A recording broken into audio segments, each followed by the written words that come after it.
সুপ্রভাত বন্ধুরা। কারণে অকারণে ব্লগের আমি শিপ্রা বলছি। আজকে সকালটা শুরু করলাম এই আমার গাছগুলোকে দিয়ে। গাছগুলোতে এখন একটু জল দেব। তোমরা সবাই কেমন আছো গো? আমি আছি মোটামুটি ঠিকঠাকই। গাছগুলোতে আজকে চাল ধোয়া জল দেব।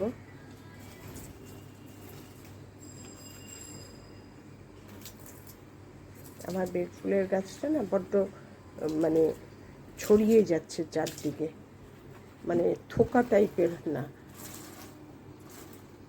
যার জন্য সব গাছের মধ্যে গিয়ে ও ডালপালা পড়ছে।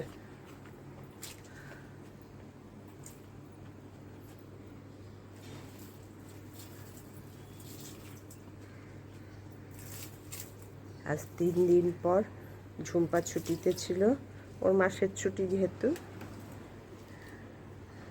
3 দিন পর আজকে ও আসবে। বাড়ির ঘর দুয়ার অনেক কষ্টে পরিষ্কার রেখেছি, বিশেষ করে বারান্দাটা জল দিই তো খুব নোংরা হয়ে থাকে।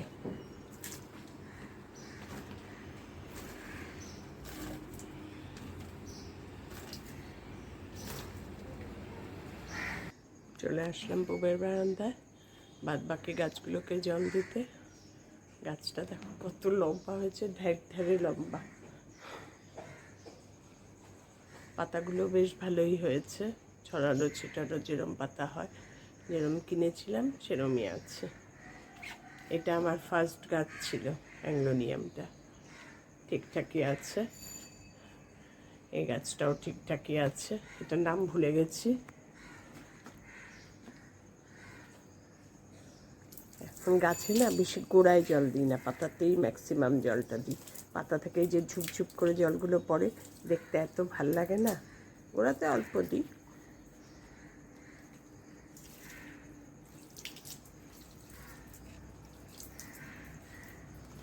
আশ্বিন মাস পড়ে গেছে, কোনো পুজোর আনন্দই নেই।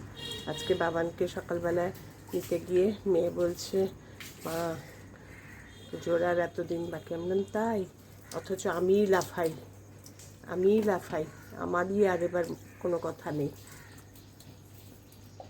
যাই হোক, হচ্ছে বিচার, বলেই রেখেছি এই বিচার এত তাড়াতাড়ি হবে না, তবে হবেই হবে। কারণ বিচারের মূল ধারা প্রচুর ভালো দিকেই যাচ্ছে। কারণ এত অন্যায় আর সহ্য করা যায় না, সেটা ভগবানও বুঝতে পেরে গেছে। হবে, আশা রাখো, সব ঠিকঠাক হবে। এবার পরের কী কাজ করি না করি তোমাদের সঙ্গে পরে দেখাচ্ছি। আজকে বিশেষ রান্না নেই, একটু ডিম কষা করবো আমার আর মেয়ের জন্য, আর দেখি কী করি। আমি যে ড্রিঙ্কসটা বানাই তেজপাতা আর মৌরি দিয়ে, দেখো এই 1 কাপ জল পুরো নিয়ে নিয়েছি। এই 1 কাপ জলটা পুরো এখানে দেব, পুরো 5 মিনিট ইন্ডাকশানে ফোটাবো, দিয়ে এটাকে একদম 1/2 কাপ করব। এত উপকার পেয়েছি না গো, তোমরা যদি কেউ করে খাও। আমি এই 1-1.5 মাস ধরে খাচ্ছি। কনস্টিপেশন কী জিনিস আমি একদম ভুলে গেছি, গ্যাস অম্বল কী জিনিস আমি একদম ভুলে গেছি। আমার ভীষণ গ্যাস অম্বলের মানে ধাত ছিল,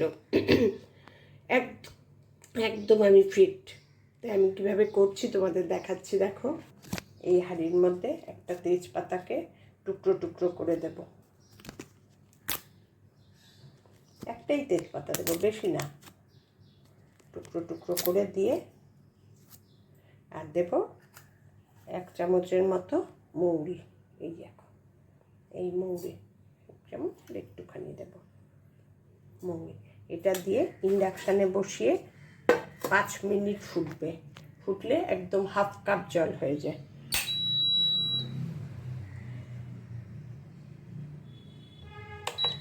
এই বসিয়ে দিয়ে গেলাম, এবার ফুটতে থাকবে। ফুটে 5 মিনিট ফোটার পর এখানে যখন 115 হবে অফ করে দেব, 1/2 কাপ জল হয়ে যায়। এটা যখন ঈষদুষ্ণ হবে তখন খেয়ে নেব। এর মধ্যে যদি টেস্ট বাড়ানোর হয় মধু দিতে পারো, পাতিলেবু দিতে পারো। আমি আর কিচ্ছু দিই না, এটার জলটাই পুরো খেয়ে নিই। পুরো ব্ল্যাক টির মতো দেখতে হয়।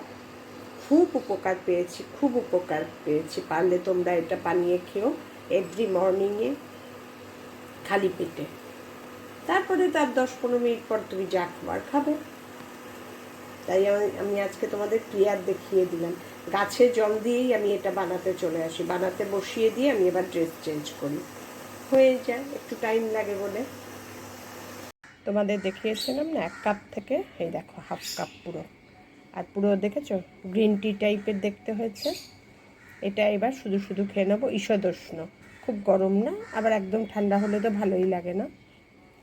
এটা বানিয়ে খেও, ভীষণ ভালো, ভীষণ ভালো, একবার খেয়ে টেস্ট করে দেখো।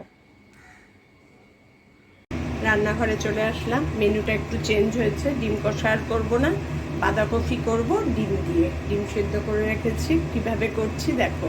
এই যদি ডিম কষা করি না, বাঁধাকপি 1 ফোঁটাও আমার ছোটো মেয়ে ধরবে না, যার জন্য মনে মনে বুদ্ধি করে করলাম যে বাঁধাকপিটা ডিম দিয়ে করি, বাঁধাকপিও খাবে ডিমও খাবে, খুব ভালোবাসে। কিভাবে করছি দেখো। প্রথমে ডিমগুলো বয়েল করে হাফ হাফ করে কেটে নিয়েছি, কেটে বেসনে চুবিয়ে চুবিয়ে এইভাবে যে দিকটা কুসুম থাকে সেদিকটা উঠিয়ে পুরো কড়া করে ভেজে দেব। আরও একটা পিস করা যায়, সেটা দেখতে আরও সুন্দর লাগে, কিন্তু যেহেতু ডিম খাওয়ানোর উদ্দেশ্য এই জন্য হাফ হাফ করেই দিয়ে দিয়েছি। এবার ডিমগুলো উল্টে পাল্টে কড়া করে ভেজে নিই, তারপরে তোমাদের দেখাচ্ছি। ডিমগুলো উল্টে পাল্টে কড়া করে মোটামুটি ভেজে নিয়েছি।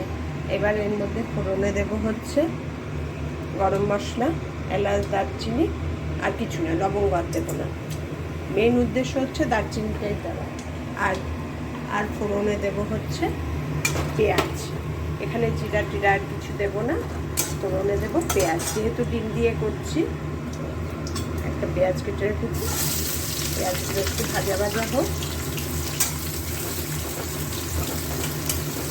খুব সুন্দর একটা গন্ধ বেরোয়, গরম মশলা আর পেঁয়াজ দুটো একসঙ্গে দিলে না খুব সুন্দর একটা গন্ধ বেরোয়। পেঁয়াজগুলো মোটামুটি ভাজা ভাজা হয়ে গেছে, এবার এক এক করে দিয়ে দেবো ধনে জিরে গুঁড়ো, হলুদ, আর দেবো একটু কাশ্মীরি লঙ্কার গুঁড়ো। সব দেওয়া হয়ে গেল গুঁড়ো মশলা। এবার আলু, বাঁধাকপিটা আমি সবসময় একটু ভাপিয়ে নিই, এই যে ভাপিয়ে নিয়েছি। এবার এর সঙ্গে আলু একটু সেদ্ধ দিয়ে দিয়েছিলাম, এই আলুটা এবার দিয়ে দেবো, যেহেতু সেদ্ধ আলু চিন্তার কারণ নেই। আলুটাও দিয়ে দিয়েছি। এবার দিয়ে দেবো একটু গোল গোল করে কেটে রেখেছি টমেটো, সব একসঙ্গে দিয়ে এবার এটাকে একটু কষাবো। সব মশলাগুলোর সঙ্গে টমেটো আলু ভাজা ভাজাই হোক আর একটু কষানো হোক। এটাকে এবার একটু ঢেকে দেবো, ঢেকে দিলে কি টমেটোটা নুন দিই, এবার নুন দেবো। ফুলের একটা বাটি কাছে আমার, নুন দিয়ে ঢেকে দেবো। গ্যাসটাকে একটু চিল করে দেবো, তাহলে টমেটোটাও মজে যাবে আর হয়ে আসবে। টমেটো দেওয়ার পর দেখো সুন্দর মজে গেছে, একদম গ্যাসটা সিল করে দিয়েছি। এবার এর মধ্যে বাঁধাকপি যেটা সিদ্ধ করে রেখেছি ওটা দিয়ে দেবো।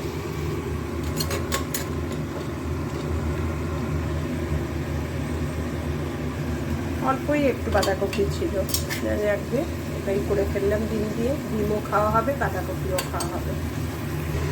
সব মশলার মধ্যে বাঁধাকপিটাকে দিয়ে নাড়িয়ে চালিয়ে দিয়েছি। এবার গ্যাসটা একটু সিল করে ঢেকে হতে দেবো, তারপর তোমাদের দেখাচ্ছি কি কন্ডিশন। ঢেকে দিয়েছি, এবার একটু হতে দেব, তারপরে তোমাদের সঙ্গে আবার ফিরে আসছি। একদম লাস্টে ওপরে ডিমগুলো সাজিয়ে এপাশ ওপাশ করে একটু ঢেকে গ্যাস সিল করে অফ করে দেবো, মানে ঢেকে গ্যাস অফ করে দেবো। ঢাকা দিয়ে গেছিলাম, এবার দেখি কি কন্ডিশন হলো বাঁধাকপিটা।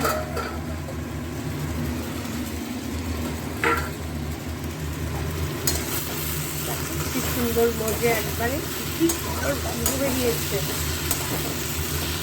কাঁচা লঙ্কা দিতে বলেছিলাম, পরে এসে কাঁচা লঙ্কা দিয়ে গেছি, যা ঠিকই হয়েছে, সিদ্ধ হয়ে গেছে কাঁচা লঙ্কা।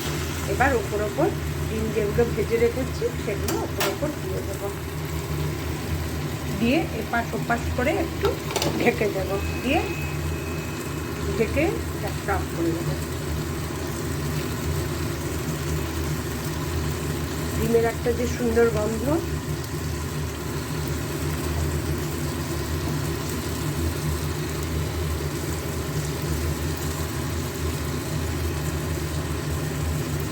হয়ে গেল। গেছে ডিমগুলো দেওয়া।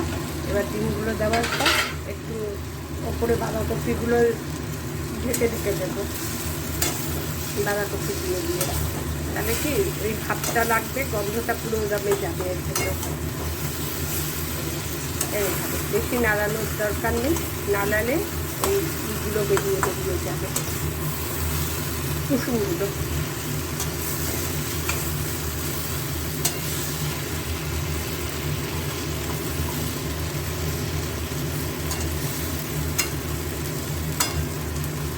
এবার ঢেকে গ্যাসটা অফ করে দেবো।